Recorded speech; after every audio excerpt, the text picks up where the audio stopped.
I was just floating an idea in my head for a while. Yesterday, I did a video about community versus industry, and this is actually pretty ironic because I was really getting into this one investor by the name of Mohnish Pabrai, and he started talking about some principles from a book, an audio book. Actually, I should order a hard copy, but an audio book that I have and was listening to called the Dundu philosophy. And the concept of the Dundu philosophy of investing in business is heads, I win, tails, I don't lose much. And when I was listening to the interview, they called him the Indian Warren Buffett. And it was pretty ironic because I've heard the book before, and I was listening to him go, that sounds a lot like the Dundu philosophy of investing when he was talking about some of the precepts that he was, discussing.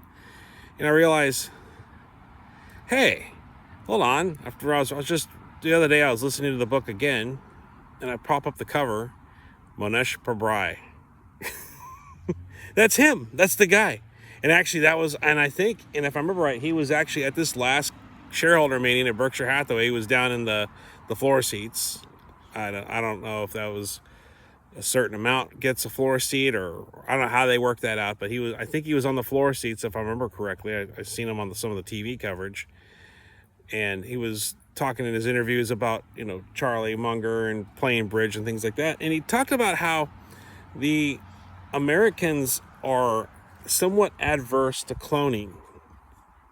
The concept of taking a concept that is true and tested and they know works, and taking that concept and putting it under a large corporate established label and utilizing that. Well, I don't know about large established corporate label, but utilizing that concept to work for the company. And the main company that he was talking about in the book was Microsoft. WordPerfect versus Microsoft Word. Lotus 123 versus Microsoft Money. How some things worked, some things that were from the innovation end didn't work. How innovation is just something that can fall apart very quickly, as to where borrowing concepts is extremely useful and proven. And I thought to myself, I was mulling over the concept of industry versus community, and I thought to myself, the old American concept of industry and originality and innovation versus the concept of community.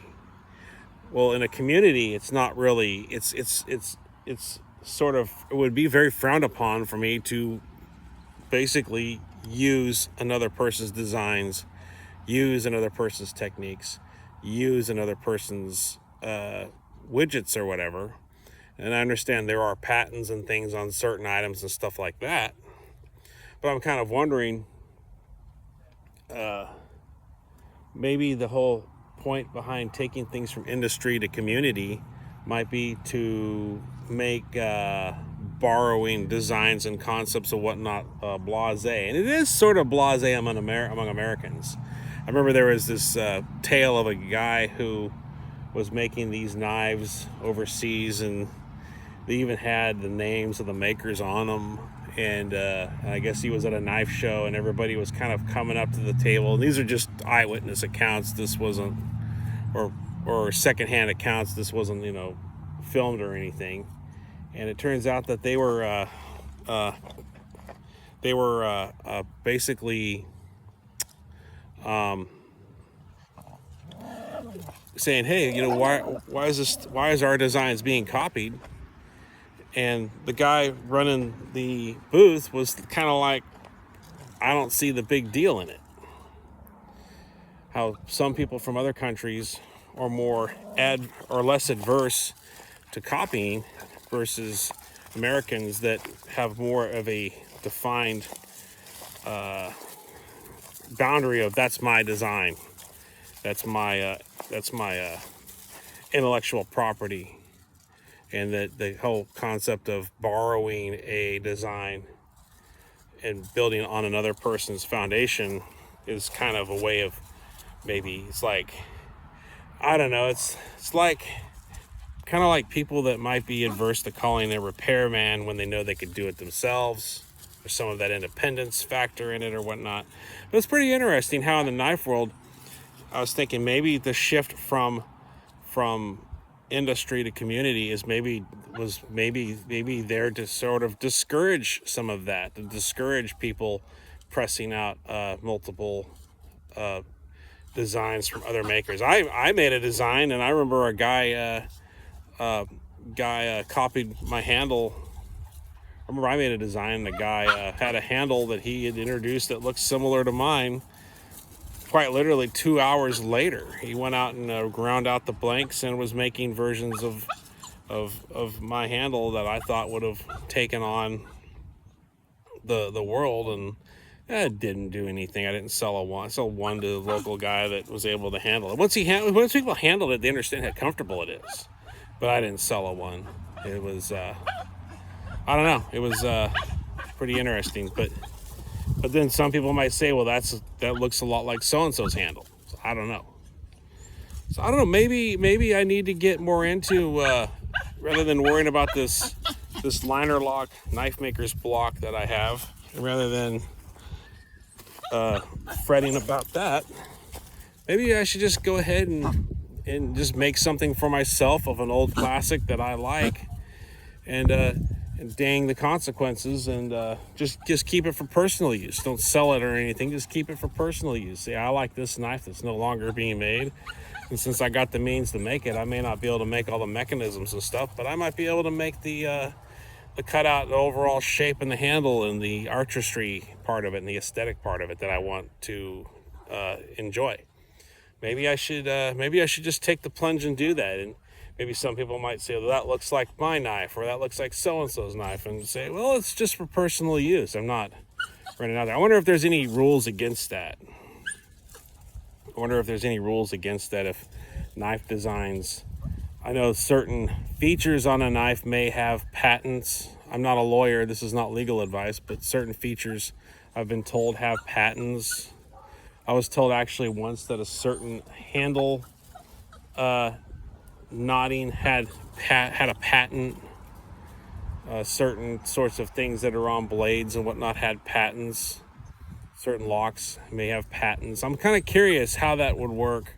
If just the overall shape would I could do the overall shape just out of appreciation and have it as my personal collection. Because I remember there was a very long time, a lot of those real cheap overseas produced knives and those massive lots were coming over, and they looked not quite like as dialed in as some of my high-end productions, but they had the overall design and features of some of my, at the time, $130 production, high-end production knives. Now, of course, they've probably gone up quite a bit since then. That was back in 2006-ish, but I'm curious if making a couple homages, in the watch world it's called an homage. The concept that my watch may look a lot like another luxury brand, but it actually has a different maker's name on it, versus outright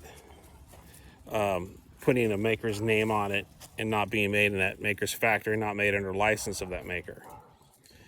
And then there was actually a luxury watch brand that was made from I don't know how they got them, but it was closeout parts in cases, and they would make these watches and badge them as that brand, but they were made from the parts of the watches, but in a different location by different people that wasn't affiliated with the factory. So I'm just kind of curious how that would pan out. What is this? Is this moss? What the hell is this? Why don't you walk around in some kind of droppings? That's moss, I think. Okay, so I don't know. I don't know what the rules would be on that.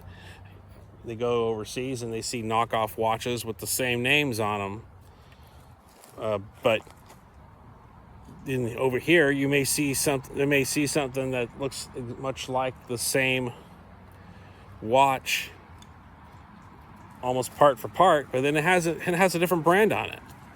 And is that considered the homage, or do I have to change a couple things? I don't know. I bought a watch one time, and instead of having 8 octagonal points, it had a 16 octagonal points, and it was so that way it didn't look like one of Gerald Genta's designs. It was an integrated bracelet. And then they make other ones that do look like a real Audemars Piguet Royal Oak, but have different names on them. So I don't know where's the line drawn. You see so many watches that look like other brands, but then they'll have the actual name of the maker on their factory and everything, instead of the brand that they're homaging. And I'm always wondered, in the knife world, is that any different? Is that any different to make something that looks like one of my favorite makers' works, but put my name on it? I don't know. The knife world is a different sort of view on these sorts of things, these matters, I think. And I always try to come up with something 100% original.